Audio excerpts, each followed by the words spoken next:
പറഞ്ഞപ്പോഴാണ് എനിക്കൊരു കാര്യം ഓർമ്മ വന്നത്.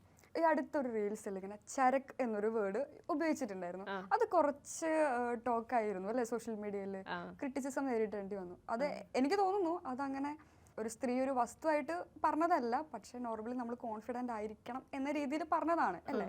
ആ ഉദ്ദേശശുദ്ധി മനസ്സിലായില്ല അല്ലെ ചില സ്ഥലങ്ങളിൽ. I love you for this question. ഞാൻ ഓർത്തു ഇത് ചോദിക്കുമോ എന്ന്. ഞാൻ വീട്ടിലിരുന്ന് ആലോചിച്ചായിരുന്നു. ഐ മീൻ നല്ല കാര്യം അത് ചോദിച്ചത്. എന്താണെന്ന് വെച്ചാൽ ഞാൻ ആ ഒരു 10 സെക്കൻഡ് വീഡിയോ കണ്ടാണ് അവർ റിലീസ് ചെയ്തത്. അതിന് മുന്നേ അവർ ചോദിച്ച ക്വസ്റ്റ്യൻ എന്താണെന്ന് വെച്ചാൽ, ഒരു ആങ്കർ ഉണ്ടായിരുന്നു. ആ ആങ്കർ എന്നോട് ചോദിച്ചത്, മേക്കപ്പ് ഇട്ടാലാണോ ഒരാൾക്ക് ഏറ്റവും സൗന്ദര്യമായിട്ടിരിക്കുന്നത്, ഏത് മേക്കപ്പ് പ്രോഡക്ട്സ് ആണ് യൂസ് ചെയ്യുന്നത് എന്ന് ചോദിച്ചപ്പോൾ ഞാൻ അവിടെ ഇരുന്നിട്ട് ഒരുപാട് പേര് അവിടെ ഉണ്ടായിരുന്നു. ആ ഒരു മോളിൽ കുറേ പേര് അവിടെ വാച്ച് ചെയ്യുമ്പോൾ ഞാൻ അവിടെ മേക്കപ്പ് പ്രോഡക്ട്സിനെ ഞാൻ ബൂസ്റ്റ് ചെയ്യാതെ ഞാൻ പറഞ്ഞത് മേക്കപ്പ് ഇട്ടാലല്ല എല്ലാ കാര്യവും. നമ്മൾ കോൺഫിഡൻ്റ് ആയിട്ടിരിക്കുക. At the end of the day be peace, be at happiness, be at peace. നമ്മൾ ഒരു മിററിൽ നോക്കുമ്പോൾ നമ്മൾ ഒരു ഒബ്ജക്റ്റിഫൈങ് ചെയ്യാൻ വേണ്ടിയിട്ട് ഒരിക്കലും ഒരു മിററിൽ നോക്കിയിട്ട് പറയില്ലല്ലോ വാട്ട് എ ചരക്കെന്ന് നമ്മൾ പറയില്ലല്ലോ.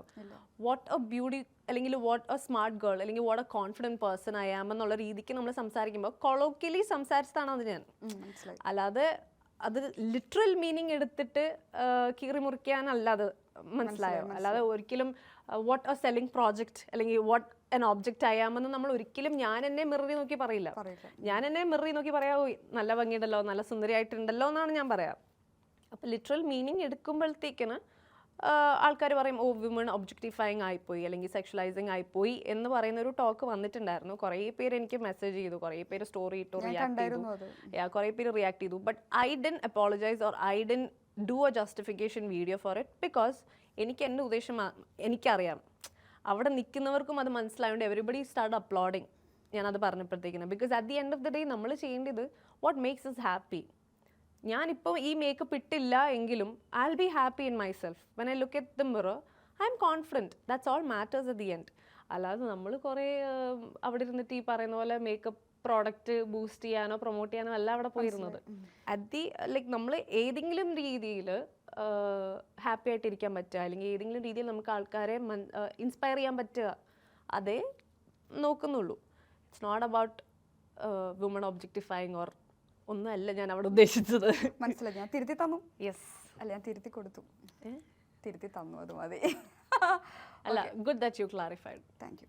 കൂടുതൽ ഫ്രണ്ട്സ് സർക്കിൾ ഉള്ള ഒരാളാണോ സെറീന? എന്ത് തോന്നുന്നു? എന്നിട്ട് ഞാൻ പറഞ്ഞുതരാം. ഇത്രയും നേരം ഞാനൊരു അസ്ട്രോളജർ ആവാൻ പോകുന്നു. ഇത്രയും നേരം സംസാരിച്ചത് വെച്ചിട്ട് ഞാൻ സെലീനന്റെ അപ്പുറത്ത് വീട്ടിലെ ചേച്ചിയോ വണ്ടി എടുക്ക്. സെലീന അപ്പുറത്തുള്ള ചേച്ചിയോ, സോറി കേട്ടോ. ഓക്കെ, സെറീനനെ ഞാൻ മനസ്സിലാക്കിയെടുത്തോളം ഭയങ്കര ഇമോഷണലി കമ്മിറ്റ്മെന്റ് കീപ്പ് ചെയ്യുന്ന ഒരാളാണ് എല്ലാവരുടെ അല്ലേ? യെസ് പറഞ്ഞിട്ടാണെങ്കിൽ 100%. ഓക്കെ. പിന്നെ ഭയങ്കര കോമ്പറ്റേറ്റീവ് മൈൻഡാണ്, ഞാൻ തുടക്കത്തിലേ പറഞ്ഞു. അതൊക്കെ. മൂന്നാമത്തെ കാര്യം, എല്ലാവരും ആദ്യം കാണുമ്പോൾ ജാഡ അങ്ങനെ തോന്നും. ജാഡാന്ന് തോന്നും. അത് എനിക്ക് തോന്നിയിട്ടില്ല, പക്ഷെ നമ്മളിങ്ങനെ തോന്നണം. എനിക്ക് തോന്നിയിട്ടില്ല, എല്ലാവർക്കും അങ്ങനെ തോന്നും. ശരി ഗൈസ്, തോന്നണം. ജാഡ തോന്നും. പിന്നെ നല്ലോണം ഫ്രണ്ട്ഷിപ്പ് ലൈക്ക് എല്ലാം നല്ലപോലെ മാനേജ് ചെയ്യുന്ന കൂട്ടത്തിലാണ്. കഴിഞ്ഞില്ലേ, ഇപ്പൊ പറഞ്ഞു കഴിഞ്ഞു. അല്ല, എനിക്ക് റിലേഷൻഷിപ്സ്, അതായത് എൻ്റെ ഫാമിലി ആയിക്കോട്ടെ ഫ്രണ്ട്സ് ആയിക്കോട്ടെ എന്തും ആയിക്കോട്ടെ, എനിക്കെല്ലാം ഭയങ്കര ഇൻടാക്റ്റ് ആണ്. അത് ഇപ്പം എൻ്റെ എക്സ്റ്റെൻഡഡ് ഫാമിലി മെമ്പേഴ്സ് ആയിക്കോട്ടെ, എനിക്ക് എല്ലാവരും അറിയാം. ഞാൻ ദുബായിൽ ജനിച്ച് വളർന്നതാണെങ്കിലും എനിക്ക് നാട്ടിലെ എല്ലാ അങ്കിൾമാരെ, ആൻറ്റിമാരെ, ചേച്ചിമാരെ, ചേട്ടന്മാരെ എല്ലാവരെയും അറിയാം. എല്ലാവരോടും സംസാരിക്കും. നാട്ടിൽ വന്ന് അവരുടെ വീട്ടിലെല്ലാം പോവും. ടോക്കേറ്റീവ് ആണ് ഭയങ്കര. ഞാൻ ഭയങ്കരമായിട്ട് എല്ലാവരെയും കീപ്പ് ചെയ്യുന്ന ഒരാളാണ്. അതുകൊണ്ട് തന്നെ ആ ഒരു സ്നേഹം അവർക്കും ഉണ്ട്. നാട്ടിലാണെങ്കിലും എല്ലാവരുമായിട്ട് എനിക്ക് ഭയങ്കര ടച്ചാണ്. പിന്നെ friendship, yes, I don't keep a lot of friend circle. അതായത് ഫ്രണ്ട്സ് ഒരുപാടുണ്ടാവും, പക്ഷെ ബെസ്റ്റ് ഫ്രണ്ട്സ് എന്ന് പറയുന്ന ഒരു കുഞ്ഞൊരു യൂണിവേഴ്സ് ഉണ്ട് എനിക്ക്. സോ അതെനിക്ക് ഭയങ്കര ഇമ്പോർട്ടൻ്റ് ആണ്. ഏറ്റവും കൂടുതൽ ഹാപ്പി കിട്ടുന്ന കാര്യം എന്താ? എന്ത് ചെയ്യുമ്പോഴാണ് ഭയങ്കര ഹാപ്പി ആവുന്നത്? ഞാൻ എല്ലാവരും എന്റെ പറയണ്ടല്ലോ,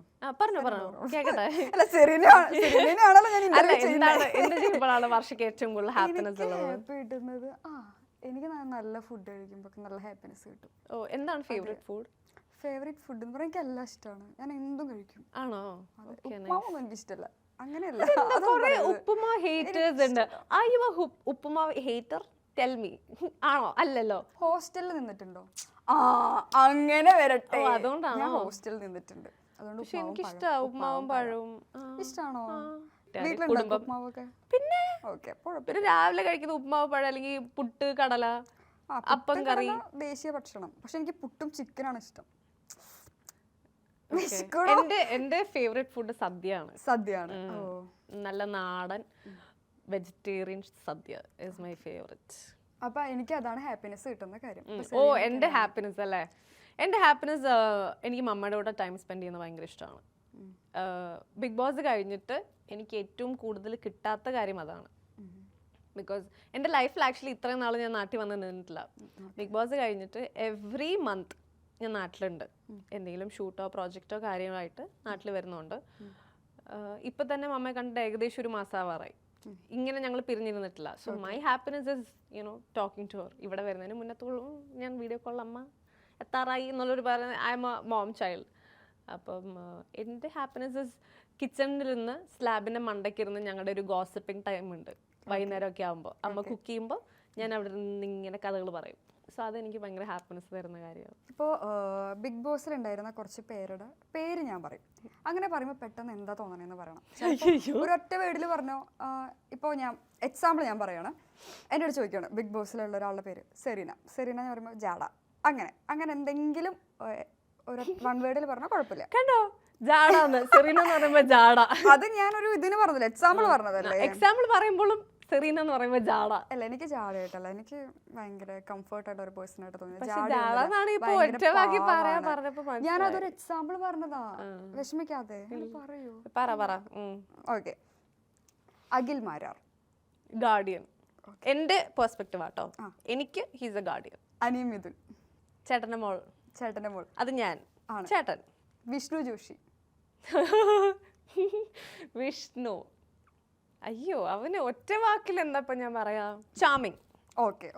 Vishnu charming. Sagar. Gem. Okay. Shobha. നമുക്ക് ബിഗ് ബോസ് കൊടുത്ത ടൈറ്റിൽ കൊടുക്കാം അയൺ ലേഡി. ഓക്കെ. ആഞ്ചലിൻ. ഏഞ്ചൂട്ടൻ. മനീഷ ചേച്ചി. Oh mother. നമുക്ക് എല്ലാവർക്കും ഒരു ബിഗ് ബോസിന്റെ തന്നെ ഒരു അമ്മ ആണല്ലേ. റെനീഷ. അമ്മൂബ എന്ന് ഞാൻ പറയുന്ന കാര്യം ബിഗ് ബോസിൽ ഞാൻ അവളെ വിളിക്കുന്ന പേര് അമ്മു എന്നാണ്. ബിഗ് ബോസിൽ ഞാൻ ഇവിടെ നിൽക്കുമ്പോൾ ഞാൻ പറയും അമ്മൂബ പറഞ്ഞ അഖിലേട്ടൻ അത് അമീബ ആക്കി. കഴിഞ്ഞോ? ഇന്റർവ്യൂ കഴിഞ്ഞോ? ഇനി ഇത്രയൊക്കെ സീസൺ ഉണ്ടായി. ബിഗ് ബോസ് ഒരു 4 വരെ എടുക്കുക. അതിലൊരാളുടെ ഒപ്പം മത്സരിക്കാനൊരു അവസരം കിട്ടിയാൽ ആരൊപ്പം മത്സരിക്കും? എനിക്ക് ആരെ കിട്ടിയാലും I M in my competition spirit. അത് ആരാണെങ്കിലും ഞാൻ അങ്ങനെ തന്നെ ആയിരിക്കും. അല്ലാതെ ഇന്ന ആളെ കിട്ടിയിട്ട് ഞാനൊന്ന് മത്സരിച്ചാലോ എന്നൊന്നും എനിക്ക് അങ്ങനത്തെ ഒരു തോന്നലില്ല. എന്റെ ക്വസ്റ്റ്യൻസ് ഒക്കെ പാളി പോവാണല്ലോ ദൈവമേ. കുറച്ചുകൂടി ഞാൻ എന്നാ ക്വസ്റ്റ്യൻസ് കുറച്ച് പറഞ്ഞില്ല. ഇന്ന് ഒരു കാര്യം ചെയ്യാം, നമുക്ക് കുറച്ച് ഫണ്ണി ക്വസ്റ്റ്യൻസിലേക്ക് പോവാം. ഇതെല്ലാം ഫണ്ണി ആയിരുന്നു, എന്നാൽ പോലും പോവാം. തിരക്കുള്ള ഒരു റോഡിൽ ഡ്രൈവർ തെറ്റായ ദിശയിൽ പോകുന്നത് കണ്ടിട്ടും പോലീസ് ഒന്നും പറഞ്ഞില്ല, എന്തുകൊണ്ട്? ഈ ചോദ്യത്തിൽ തന്നെ ഉത്തരമുണ്ട്. വായും കൊണ്ടോ? പിന്നെ തിരക്കുള്ള ഒരു റോഡിൽ ഡ്രൈവർ തെറ്റായ ദിശയിൽ പോകുന്നത് കണ്ടിട്ടും പോലീസ് ഒന്നും കഷ്ടപ്പെട്ട് കണ്ടുപിടിച്ചെടുക്കുന്നതാ. My God. ഇല്ല എനിക്കറിയത്തില്ല. ഇതിനൊക്കെ വലിയ റിസർച്ച് അത്യാവശ്യമാണ്. അപ്പൊ പറഞ്ഞോ. ഡ്രൈവർ ആണ് നടന്നു പോകുന്നത്, വണ്ടിയില്ല. Oh my god. യെസ്. ഇപ്പൊ കിട്ടിയില്ല എങ്ങനെയാണ് ഉത്തരം പറയേണ്ടതെന്ന്, അതുപോലെ ഉത്തരം പറഞ്ഞാൽ മതി. റബ്ബർ ബാൻഡിന് വരാവുന്ന അസുഖം അറിയോ? ഇത് കേട്ടിട്ടുണ്ടോ? ഇല്ല. അങ്ങനെ വരട്ടെ. എന്തിനു വിളിച്ചു? തമാശ. അങ്ങനെ പറഞ്ഞോളൂ. ക്ലൂ വേണ്ട. റബ്ബർ ബാൻഡ് നമ്മളിങ്ങനെ ആക്കൂലേ, ഇതിനെന്താ പറയാ? ഇലാസ്റ്റിക്കോ? മലയാളത്തിൽ പറഞ്ഞു. വലിക്കാനോ? വലിവ്. Don't repeat. Thank you.